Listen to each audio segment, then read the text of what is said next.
Hi, I'm Mike Evans. I'm the co-founder of Grubhub.com and Fixer.com. I'm the author of Hangry, a new book about my startup journey. I'm looking forward to sharing my story with you and business lessons learned at the Startup of the Year Summit. I hope you can join us. See you then.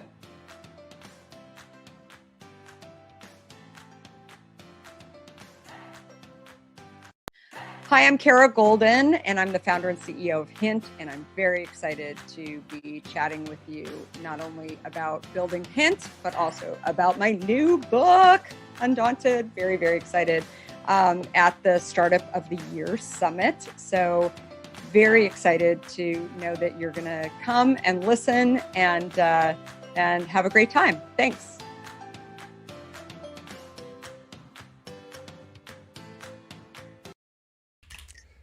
Hello and welcome to Recapped with Established. Each week we hold office hours for startups in the Startup of the Year network. And office hours are private, so the founders are comfortable sharing what's top of mind for them. But we get together at the end of the week to talk about what was on founders' minds and share the advice that we offered to those startups with you, the viewer. And if you'd like to see our mentors, well, you can. Our annual summit is coming up in just 1 month. As you saw 2 promos there from Mike Evans and Kara Golden. So join us November 16th to the 18th for pitches from 50 startups, talks from founders such as Kara and Mike, as well as Lo Tony and Tim Draper and many, many more. And by the way, funny, interesting story about Mike Evans. He was at the very first Tech Cocktail event, which is the predecessor to the predecessor of Established. And the predecessor to Startup of the Year was a program called Tech Cocktail. And the very first event was in Chicago in 2006. And Mike Evans and Grubhub were there pitching, and they couldn't raise any money because nobody thought that that people would actually order food through the internet for delivery. So go figure. I'll put a link in chat for Summit. We would love to have you join us there. It is 100% free. Everything that we do for startups, we give away. Because we are so startup focused. So thank you for being here today. My name is Rich Maloy. I'm the VP of Engagement at Established, part of Established Ventures, part of Springtime Ventures as well. And joining me on Recapped today is Molly Ernst. And Molly is an ecosystem developer for startups at Twilio, one of our favorite partners, for many years. So hi, Molly, welcome. Hi, so good to be here. And just a comment, that is so funny about Grubhub. I order all the time, and look at us in COVID. It's like all we do now. It's all we do. Yeah. What a miss. Right. funny stuff. Yeah. But thank you so much for having me. I'm really excited to be here. You are definitely, we all go way back with my old director, Tony, as well. So it's great to be here. I'm excited. Again, Molly Ernst with Twilio Startups. Ecosystem developer. It's a mouthful for sure. And here we are in space. I'm currently floating above Scarif, Death Star. I tried to get there. I didn't. I'm above Earth. Totally. Lame. So lame. Way better. Better. I could differ, but yeah. So Molly, let's talk startups. What was on startups' minds for you this week? Yeah. So maybe to back up just a little bit, we're a program here to really help inspire and nurture the next generation of technology founders, so that they can help to build the future of communications and customer engagement. So we focus on providing, specific help and support so that we can help them go from 0 to 60. And obviously, if you want to chat, feel free to reach out to me. But this week in office hours was really interesting. I think our conversation might be different than a lot of the other conversations you've had, because we have experience in a bunch of different fields and roles, right? So I think the first thing that maybe this comes up because it's one of my favorite things, but wellness always pops up. I think especially during this, I hate doing air quotes, but it feels appropriate, this new normal. I think it's just so important and great to bring back up, even though it might not be something that's on top of everyone's mind. Well, I love that founder wellness, mental health is top of mind and a top conversation point right now, and that it's so out in the open about like, hey, a friend of mine says we're all beautiful, flawed human beings, and and I like that. And I actually have a talk that I give about founder self-care with I love that. what I call 14 things to try, and it's everything from make a budget for yourself, to meditate, to ask for help. Like it's okay to ask for help. Yeah, be vulnerable. That's okay. And I think the biggest thing that I always bring up, and when founders are asking, how can we do this? How can I do this? It's like, you have to do this. I know it's hard, but if the founder doesn't start by doing some self-care and taking time for themselves mentally or physically, and taking that wellness time, your team won't do that. And I think you're burnt. You'll get burnt out. Your team will get burnt out, and the quality of what you're doing just won't be where you want it to be. Right. Totally. So I love that topic. Always comes up. In fact, we did a yoga class yesterday with some of our partners, and I was sweating. I'm a yoga instructor on the side. I always say on the side as well. And I love it. And so, doing like a breathing exercise before one of our workshops is something that I love doing. And it's good, breaks it up a little bit. So definitely got great kudos, but it's interesting, we sent it out to so many people, and not a lot of people take advantage of it. So, it's still hard. It's still hard. And I think, it's the hardest to be a founder and create a startup. I mean, it's hard. And it's incredibly hard. And, it's the most difficult thing that I think you'll do in your professional career. If you go out to found a company and build a company, and, running a small business is hard, right? And where you have to do all of the things. Working for yourself is hard because you have to do sales and invoicing and accounting and, and business development and marketing and then do the work.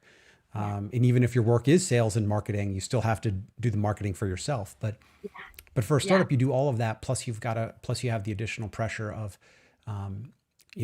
how do you compete on the national landscape? Do you want to go to an accelerator or don't you? Do you want to raise money or don't you? And all of this stuff, like the pressures and the things to do never end. Never. I just so sympathize, and I'll always just like take time for yourself. So that always comes up. It's a great conversation and a good reminder, especially in this community. Yeah. So what would you say to people, like, what is your number one thing for self-care, for wellness?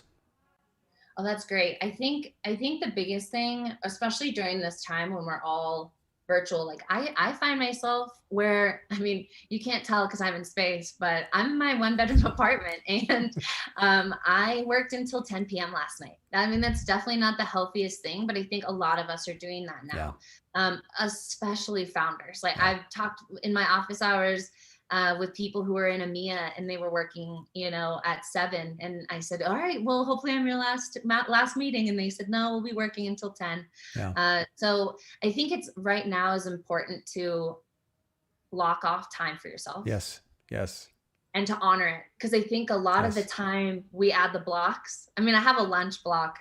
I easily skip over that. I mean, I always eat. Don't get me wrong. I mean, I love food, but it's easy to just get stuck in meetings. Yeah. And I think it's important to honor that time. So I think the biggest thing that anyone can do right now when we're all virtual is block off time for yourself, whether that be just go for a 15-minute walk, right? Yep.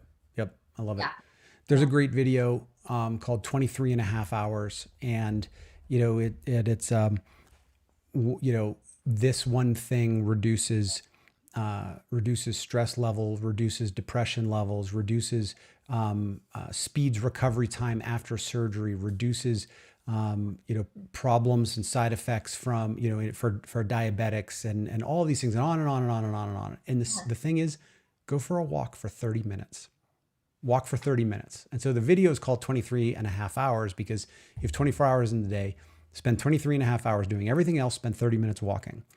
Yeah, right. I love that. I mean, I have a question for you, but my biggest thing that I always hear as a yoga instructor, or I follow like a number of celebrities that also, it's this feeling of when you take the time for yourself, you feel guilty. But if you don't take that time, you also feel very guilty.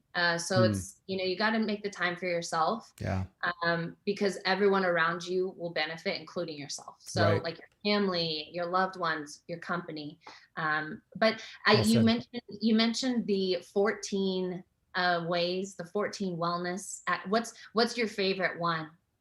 Well, the very last one is self-compassion.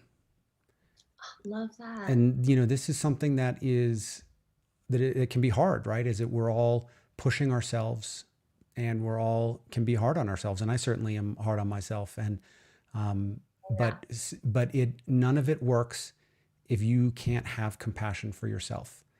Yeah. And so I love Headspace, and so Andy on Headspace is. I've been wanting to do it. Oh, cool! It's amazing. I'll send you a link. We'll have to talk about it. Yeah. Yeah, cool. Totally. But I love Headspace, and and he has a great quote from one of the daily meditations, which is love, and if you can love somebody else, you can love yourself, and if you can love yourself, you can love somebody else. So there is no separation there. Yeah. And so.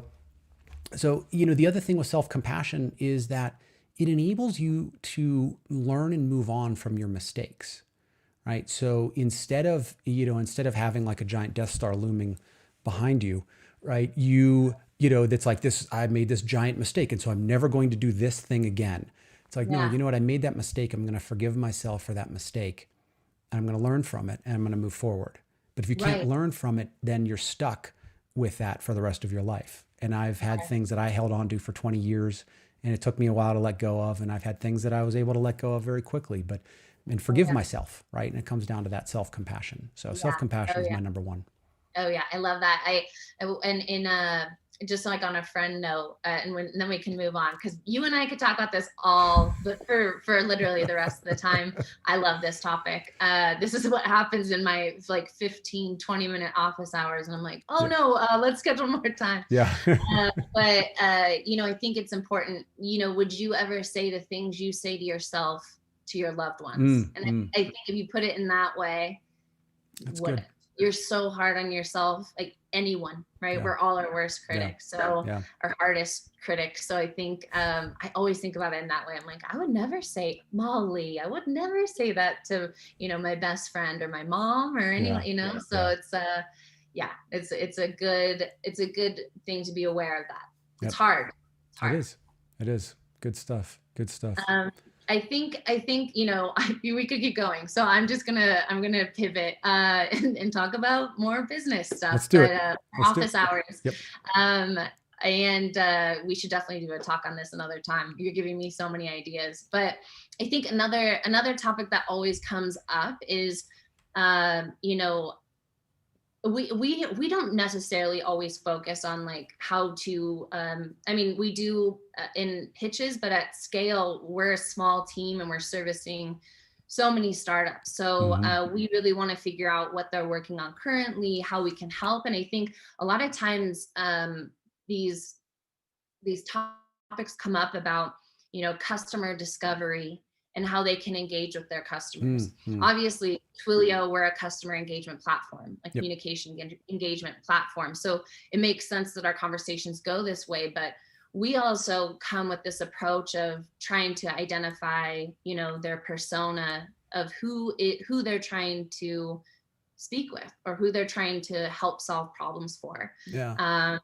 So let's talk about the persona thing, right? So, you know, I mean, I've seen these as basic as, you know, in the classic Silicon Valley style pitch is like, you know, meet Rich. Rich is stuck above Scarif. Scarif is about to get destroyed, right? And you know, and you talk about the problems of, you know, evacuating people from, you know, before the Death Star blows them up or whatever, right? But they're deeper than that, right? I've also seen like really extensive multi-page personas about Rich Reporter, and Rich the Reporter, you know, has these problems and all of that stuff. Like, this is what keeps him up at night, right? Right. Yeah. Right. Pains, gains, jobs to do.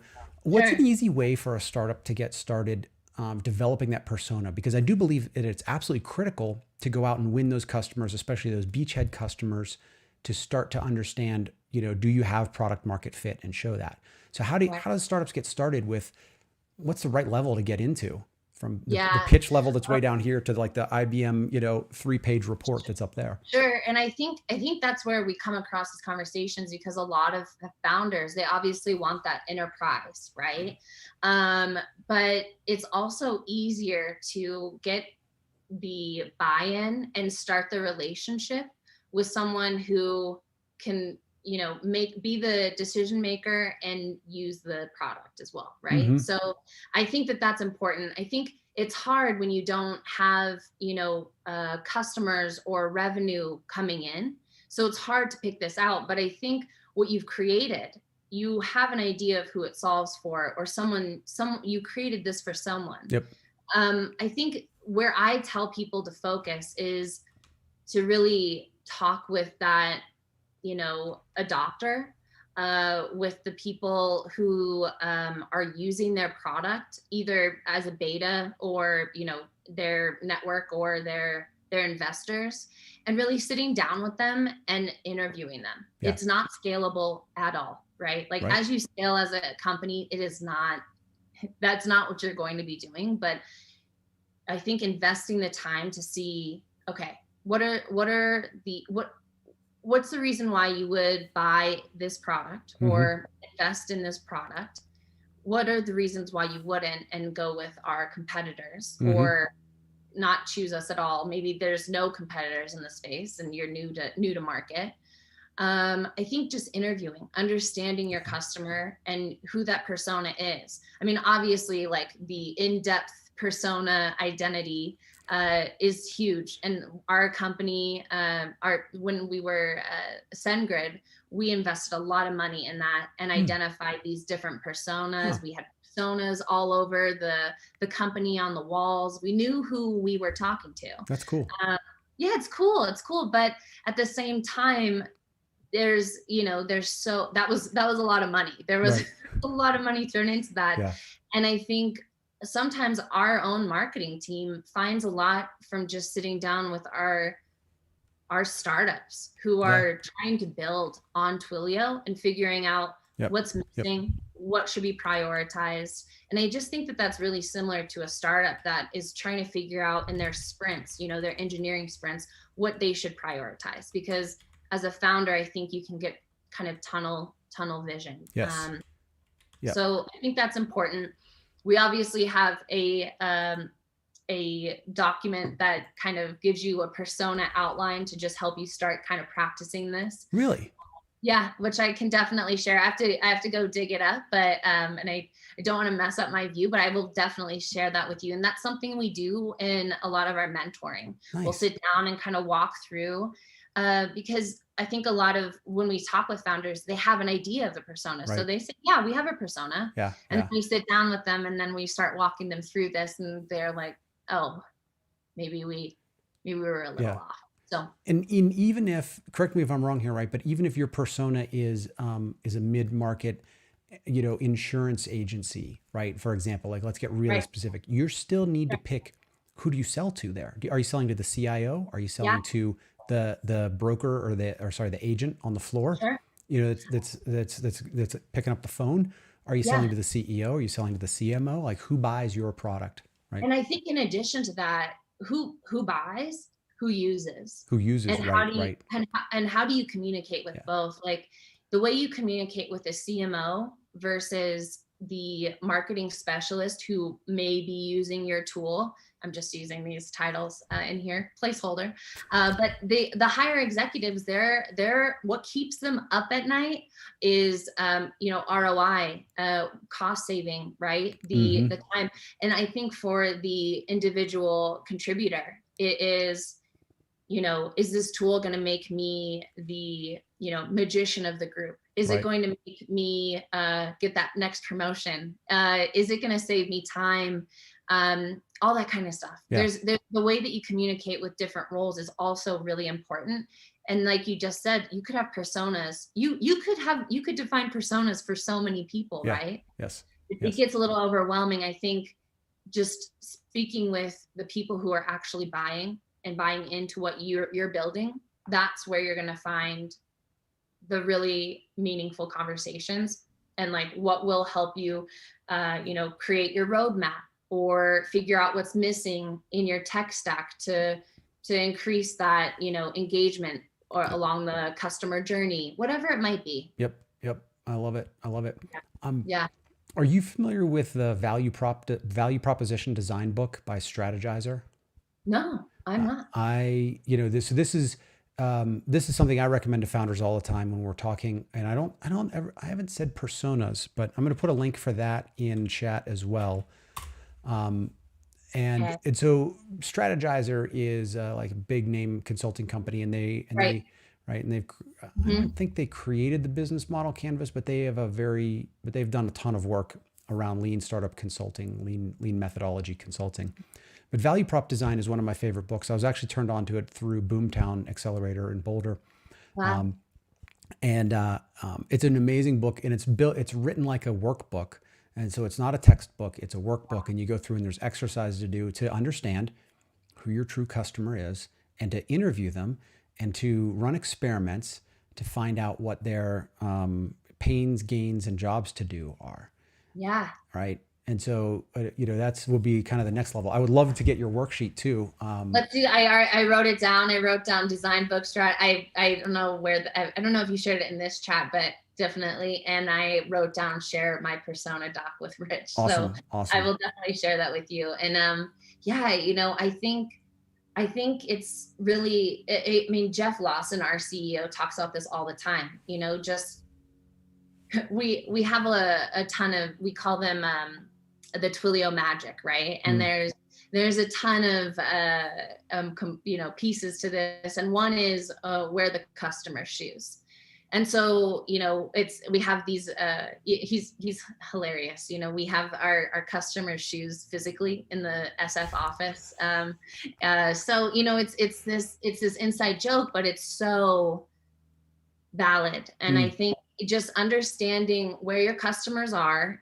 So, the whole customer interviews, customer discovery, understanding what their pains, gains, how you can support them, how you can help them.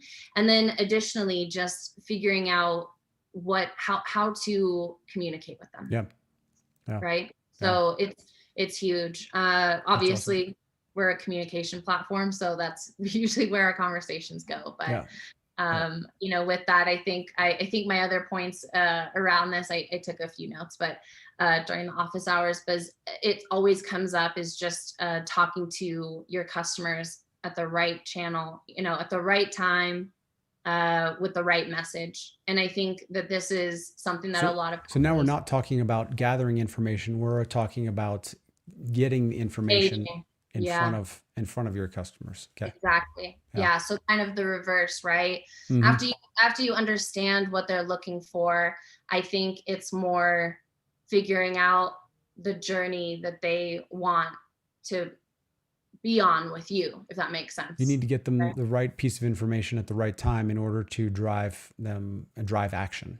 Exactly. Right. Exactly. So Yeah. whatever that action is, buying, purchasing, interacting with your solution. I think that's what you're trying to create. So logging back in to get that that stickiness. I was talking to a startup about that, and the famous example was Twitter found that if you followed 5 people or 7 people or something like that very early on, then you would come back the next hour to see what those people did, or you'd come back the next day to see what those people did, and then you'd slowly come back more and more and follow more and more people. Yeah. I know. Yeah. And so I think about that. I was talking to a fintech company, and that critical transaction is going to be getting money into the platform, right? Getting somebody to trust you with their dollars.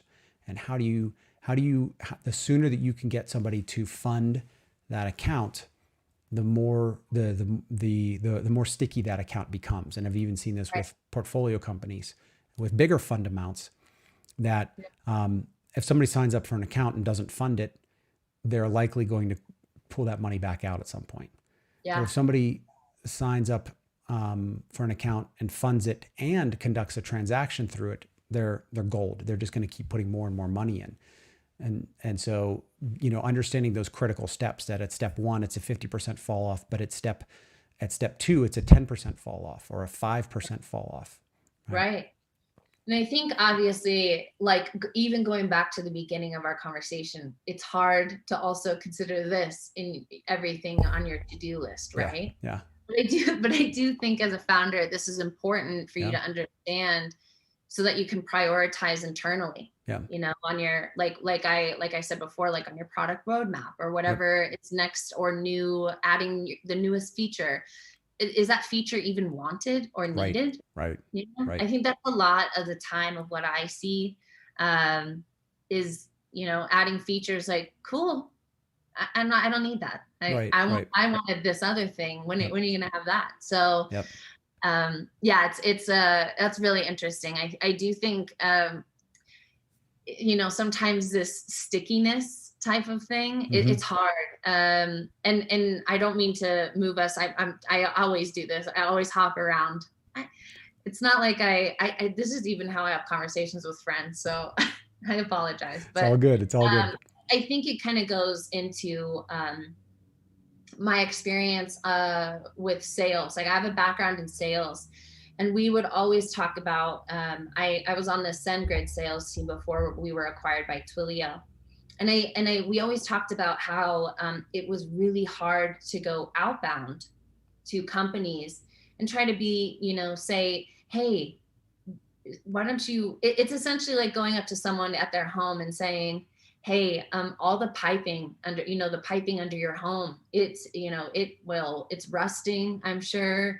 It should be replaced. If it's not broken, a lot of people won't fix it, right? Yep. So it's harder with something sticky, but I think, like you said, if you can measure some of that, you'll be able to start to see some buyer behavior and understand what's the actual sticky moment for those consumers to never change or stay loyal. Yes. Right. And so it all ties together, right? And so when you understand your customer, and then you understand the customer journey to create that stickiness, then you know what you need to send them, what's the right information at the right time in order to send them, to keep them in the loop. Oh my gosh, do you want to come be an ecosystem developer? I used to do it, so. You're like, no, I'm good.